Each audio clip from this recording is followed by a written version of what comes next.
Hello people! Welcome back to my channel! For today's video, gagawa tayo ng vlog for tattoo. Kasi first time ko lang magtattoo sa spinal na part. And wala, gusto ko i-content eh. Okay, so medyo shaky yung camera. Kailangan mo keep it still. Bali, ipapakita ko po sa inyo kung ano yung design na gusto niya. Ayan, sa screen. Yung size na gagawin natin is about 10 to 11 inches. Yung gusto ni ma'am is fine lines lang.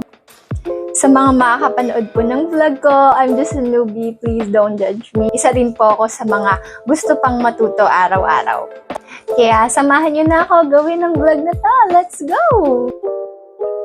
So there, nakapag-prepare na po ako ng mga kailangan gamitin sa session, pati na rin ang design ni ma'am. And sa mga nagtatanong kung paano po ako nagtatattoo with my long nails, nasanay na lang po talaga ako. Na-prepare ko na rin yung stencil and para maikakabit na lang natin kay client. Dito, kailangan talagang sure na tuwid yung pagkakalagay ng ating stencil para maging maganda rin po yung pinaka-outcome. I am using 3RL na needle para sa design ni ma'am since manipis lang naman yung gusto niya. Sa design ni ma'am, sisimulan natin yung lower back area kasi ito talaga yung pinaka-advisable na way para hindi mo mabura yung nasa stencil sa taas. Dito, makikita naman yung mga tinik-tinik sa buhok. Kidding aside, very relaxed lang si ma'am. Anyways, ito pala yung first tattoo ni ma'am and napili niya is spinal na agad, diba? Yung iba kasi natatakot sila, baka grabe yung pain, pero based naman sa experience ni ma'am as for her first time, basic lang talaga.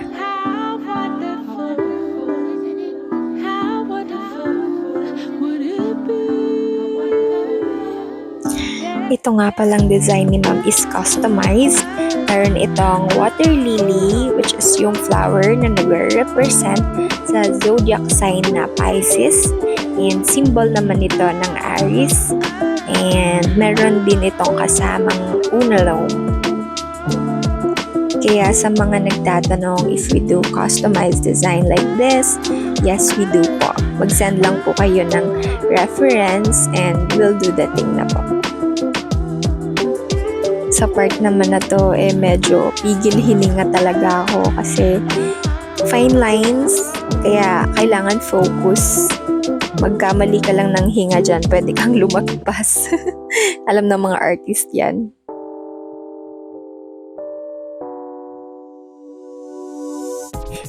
Dito, tinatanong ko si ma'am kung nasasaktan ba siya kasi wala talaga siyang reaction. Hindi siya nasasaktan at all.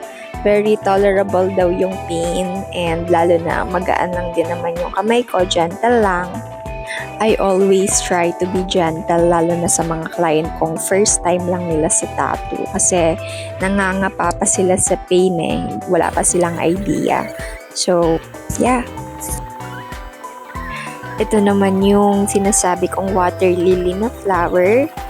Medyo nakakaduling talaga yung design na to kasi may mga part na maninipis lang, may ibang part na mahapal naman yung line.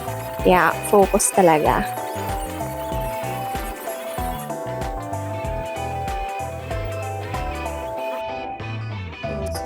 And ito na yung result ng ginawa natin.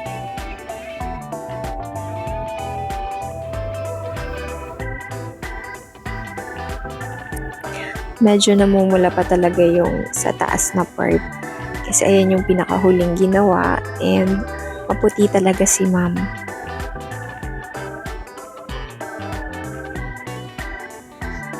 And that's it! That's the end of my vlog. Natapos tayo within 2-hour session. And ang ganda talaga ng kinalabasan. Maraming salamat po sa nanonood ng vlog na ito. And hopefully masundan pa talaga siya. If umabot ka dito sa video na ito, please don't forget to like and subscribe. Thank you all! Ain't really fuck with me way back then, but how about now?